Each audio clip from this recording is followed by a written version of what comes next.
Okay, we're going to do a full knee assessment, just as it is in your handbook.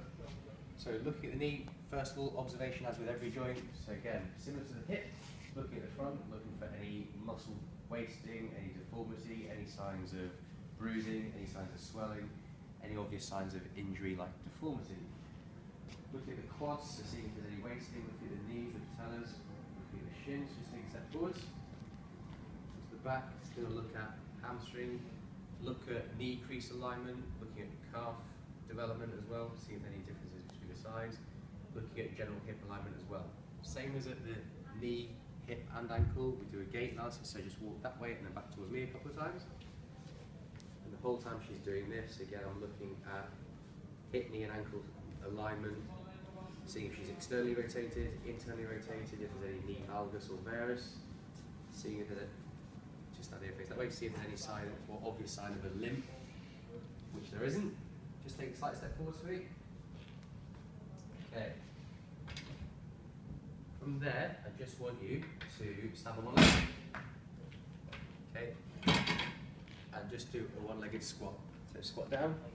The same as at the hip, we're looking at alignment, we're looking at any knee valgus or varus, acromion, supination, and any hip level trend element. Look at the other side. And as with the other test, you can see pretty shocking both sides. Okay. Okay. From there, do a deep squat and just walk forwards a couple of steps. Physically deep duck waddle squat. And again, that just highlights and exacerbates anything like that. Okay. Okay. Lie on your back for me. Head this over. Because it's the knee and it's a bit more of a show, there's lots of palpations you can do. First thing we're going to do is just relax. First thing we want to do is just check for any heat. Heat's an obvious sign of swelling. Back of the hands, medial and lateral sides of the knee. Check if there's any excessive heat one side compared to the other. Heat sweep test, if you like. Firm hand to push down a couple of times. That just pushes any fluid into the knee joint that shouldn't be there. And then just sweep. Medial side, we're looking for a little pocket to develop there. Down a couple of times again, sweep on the lateral side, and we're looking for a little pocket of swelling to develop on the inside or medial side of the knee. Palpation of ligaments, you've got your MCL, your LCL, your patellar tendon, your quads tendon, your quads, head of fibula, and kind of around the back of the hamstrings, which you can all palpate.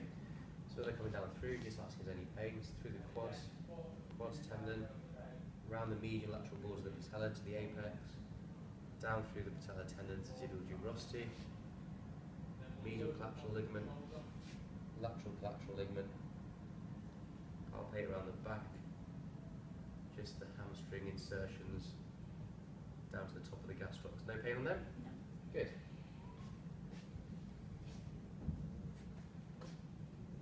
Okay.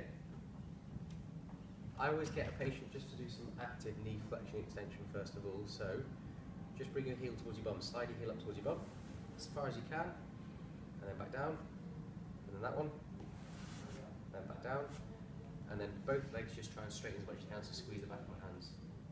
That's it, good. And what we're looking for, do that again. Full contraction both sides, and the heel to just come off the bed. Relax. Passively do it myself, so just relax. Again, slide the heel towards the bum, looking for inner range, and looking for an elastic end feel. Making sure my hand gripping obviously is like that, we're not having our fingers out like that, which is going to scrape against anything we shouldn't. I'm also making sure I'm not going to hip flexion. So again, it's important to make sure it's just knee flexion, not hip flexion. For extension, grab the back of the ankle, just above the Achilles. My top hand is going just above the knee there, and what I'm going to do is extend and tip. Okay? You can do that another way. Hand at the back of the knee, hand at the back of the Achilles. Just relax, so making sure the knee's nice and relaxed. As you get to a flex position there, you're going to let go with your right hand and pull out with the left. So just relax. And that forces it into hyperextension.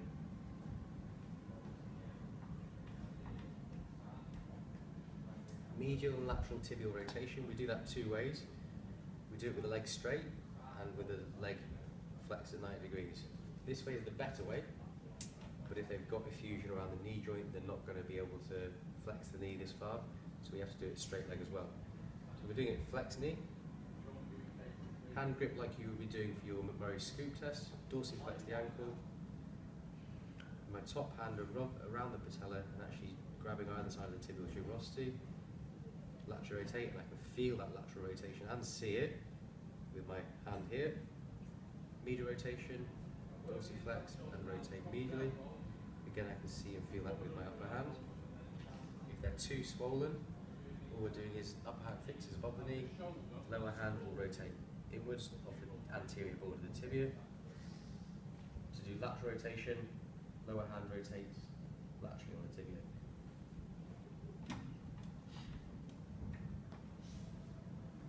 Patella movements, we're just looking to see if the patella glides excessively one way or the other. Think of it as north, east, south, west of a compass. That's all we're looking for on the patella. So I'm going to go up, down, medially and laterally. So grab this medial and lateral borders of the patella, do it this side to show, and glide medially and laterally. So that's a lateral glide, medial glide, push superiorly, so pushing up towards the head, push inferiorly down towards the foot. I'm just seeing if there's excessive play in one movement more than the other. While I'm in this position and I'm around the patella, it's a good time to do the patella compression test. Again, I'll show you on this side for ease of viewing. Find the medial and lateral borders of the patella. Use the web of my hand to push down on that.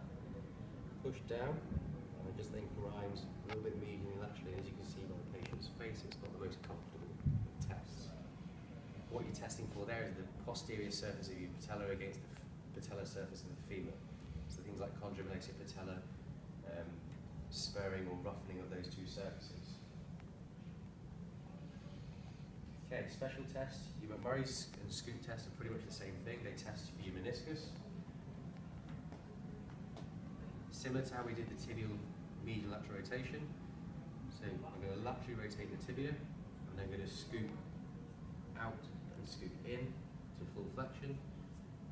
Medial rotate the tibia, scoop in and scoop out. Again, I'm not trying to do any hip flexion, mainly knee flexion. Positive tests on that will be pain, obviously. Valgus and varus. Valgus will stress the medial collateral, varus will stress the lateral collateral. Grab the leg underneath the armpit. I have the left and right hands either side of the knee joint. Thumbs just over the tibial tuberosity or patella tendon. Make sure the leg's nice and relaxed. Just out of full extension, I'm going to press to adduction position, so press inwards. That's for the MCL. LCL, I'm going to press this way. Okay. Looking for excessive laxity, so obviously compared to size, excessive laxity and or pain, depending on the grade of sprain. Anterior draw will test your ACL. Flex the knee, keep the foot on the bed, I'm just going to sit on your toes. Make sure you tell the patient what you're doing so they don't pull their leg away. Hand at the back of the calf, make sure the hamstrings are relaxed. So again, just tell the patient to relax. Thumbs outside the tibial tuberosity, and all we're going to do is pull towards me. We're looking for excessive play of the tibia to translate forwards to show the ACL has been ruptured. While we're in this position, we can also do your lat pins test. Come around this way for ease of showing. My upper leg nearest to head goes underneath the knee. Knee's nice and flexed. Upper hand goes around the patella of the tibial condyles. Lower hand around the back of the gastrocs. Thumb, if you can, if your hand's big enough to grab the tibial tuberosity. I'm going to pull my left hand, my lower hand, up and out rather than straight up. If I pull straight up, heel extends off the bed. If I pull up and out, he says, there you go. Heel doesn't come off the bed and we're getting a true anterior draw. The reason we do it in that position is because at 30 degrees flexion, the hamstrings are more relaxed, so you're not going to get a false positive. Posterior draw, I'll do this side. Just flex this knee for me. Again, I'm going to sit on your toes. From there, same hand positions as we had for the anterior draw. What I'm looking to do is push backwards and down, and again, see the tibia translate posteriorly. To back that up, if I think there is a test, the positive side there, both knees flexing 90 degrees like that for me. And what you're looking for is to look along the line of tibial tuberosities to see if one has dropped down. You'll see a visible dip there. Okay, back down.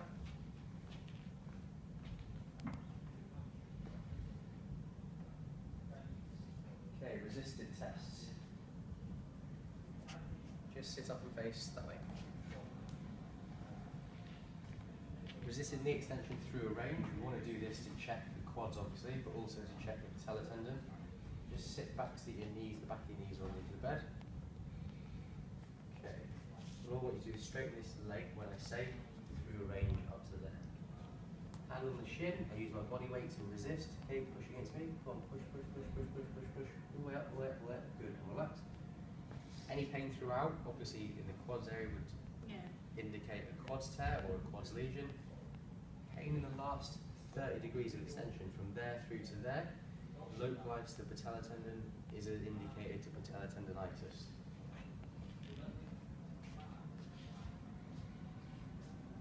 Okay. In this same position, I can do resisted medial lateral rotation. Because we want to make sure it's tibial rotation, if the foot or the ankle is plantar flex, just push in now. You can see that's ankle inversion. So I want to make sure toes dorsiflex, that locks the ankle joint out. We're now going to get tibial rotation. Toes up. I want you to push your big toe towards that wall when I say. Hand on the inside of the big toe, hand on the heel, and push it in. Go on as hard as you can. Good. And relax. For lateral rotation, toes up. I want you to push out towards that wall when I say. Hand on the baby toe, hand on the heel, push out. Or push, push, push, push, push. And relax. For the camera, I'm obviously sat like this. I would be in this position. Okay, line your front to me. For maximal contraction of knee flexion and extension, exactly the same way as at the hip.